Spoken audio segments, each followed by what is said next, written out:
Everyone, welcome to our channel. ఇవాళ అయితే రవ కేసరి అయితే చేసేస్తున్నాం.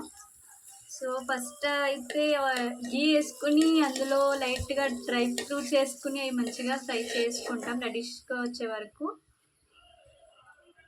అలా ఫ్రై అయిన తర్వాత నెక్స్ట్ ఒక బౌల్లోకి తీసుకుంటాం అనమాట.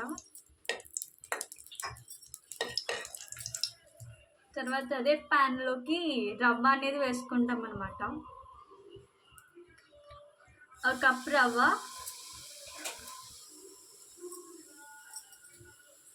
దాన్ని మంచిగా ఫ్రై చేసుకుంటూ ఉంటాం అనమాట. అది కొంచెం కలర్ వచ్చే వరకు రెడిష్గా వచ్చేసరికి కొంచెం బ్రౌనిష్ కలర్లో కావాలన్నమాట. సో అప్పటి వరకు మనం లైట్ సిమ్లో పెట్టి ఫ్రై చేయాలి. హైలో అయితే పెట్టద్దు, హైలో పెడితే కొంచెం అది మాడిపోయే టైప్లోకి వచ్చేస్తుంది కాబట్టి సిమ్లో పెట్టి ఫ్రై చేద్దాం.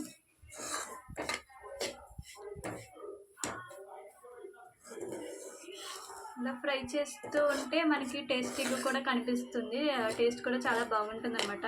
హైలో పెట్టేసి ఫ్రై చేస్తే కొంచెం టేస్ట్ అనేది లెస్ అవుతుంది.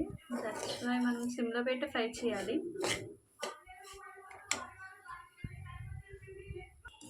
ఇది ఇలా ఫ్రై అవుతూ ఉంటుంది. ఈ లోపల మీకు ఒక విషయం అయితే చెప్పేద్దామని అనుకుంటున్నాను. ఇదే ఫస్ట్ వీడియో, మీ అందరి సపోర్టింగ్ మాకు కావాలి. సో మా వీడియోని, మా యూట్యూబ్ ఛానల్ని మంచిగా సక్సెస్ చేయాలి అని కోరుకుంటున్నాము. సో అది కొంచెం బ్రౌనిష్గా వచ్చేసరికి కొంచెం బాగా ఫ్రై చేయాలి. కొంచెం లైట్ బ్రౌన్ షేడ్లోకి వచ్చింది, ఇంకా షేడ్ రావాలన్నమాట. ఇదైతే కొంచెం బ్రౌనిష్లోకి వచ్చేసింది అనమాట. సో నేను ఇంకో బౌల్లోకి ఇది తీసేసుకుంటున్నాను. సో మీరు కూడా ఇలా చేసిన తర్వాత ఒక బౌల్లోకి ట్రాన్స్ఫర్ చేసేసుకోండి. ఇదే ప్యాన్లోకి మళ్ళీ 2 గ్లాసెస్ వాటర్ అయితే వేసుకున్నాం అనమాట. ఒక కప్ వేసుకున్నాం కదా, తర్వాత ఇంకో కప్ కూడా వేసుకోవాలి. ఇలా 2 కప్స్ వేసుకోవాలి. ఒక కప్ రవ్వ వేసుకున్నాం కాబట్టి 2 కప్స్ వాటర్ అయితే వేసుకోవాలన్నమాట. సో వాటర్ కూడా కొంచెం హీట్ ఎక్కే వరకు ఉంచాలి.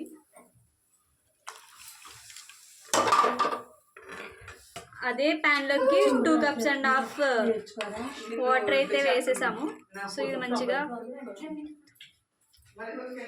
2 కప్స్ వేసేసాం కాబట్టి దీని వాటర్ కొంచెం హీట్ ఎక్కే వరకు ఉంచాలన్నమాట ప్యాన్ మీద. ఇలాంటి కొంచెం తెల్లసరి కలర్ తీసుకుంటే మనకి కొంచెం మంచిగా ఉంటుంది. సో చాలామంది లైట్గా తీసుకుంటారు కదా, ఇలాంటి థిన్ ప్యాన్స్ అయితే తీసుకుంటే మనకి కొంచెం హీట్ అనేది ఎక్కువ అయ్యి మంచి టేస్ట్ అయితే వస్తుంది.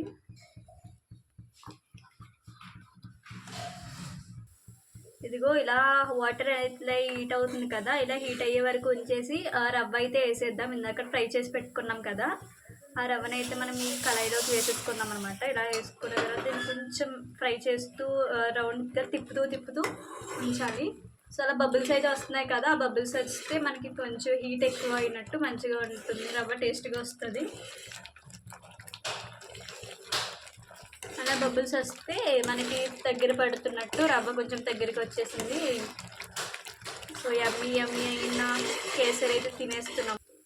ఇలా రవ్వ దగ్గరికి వచ్చేసరికి 1/2 కప్ షుగర్ అయితే వేయాలి. 1 కప్ రవ్వ వేసాం కాబట్టి 1/2 కప్ షుగర్ అయితే వేస్తాం అనమాట. సో ఇలా 1/2 కప్ షుగర్ వేసి దీన్ని మంచిగా ఫ్రై చేయాలి. సో ఆ షుగర్ మొత్తం అన్నిటికీ స్ప్రెడ్ అయ్యేలాగా మంచిగా ఫ్రై చేయాలి.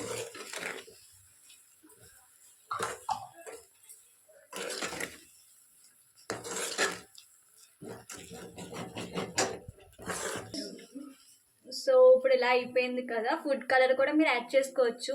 నేనైతే వేయట్లేదు, ఫుడ్ కలర్ అనేది ఆప్షనల్, ఎందుకంటే మా ఇంట్లో ఫుడ్ కలర్ వేస్తే ఇష్టపడరు. సో మీ ఇంట్లో వాళ్ళకి ఇష్టమయ్యి ఉంటే, మీకు ఇష్టమైతే మీరు ఫుడ్ కలర్ అయితే యాడ్ చేసుకోవచ్చు. డన్.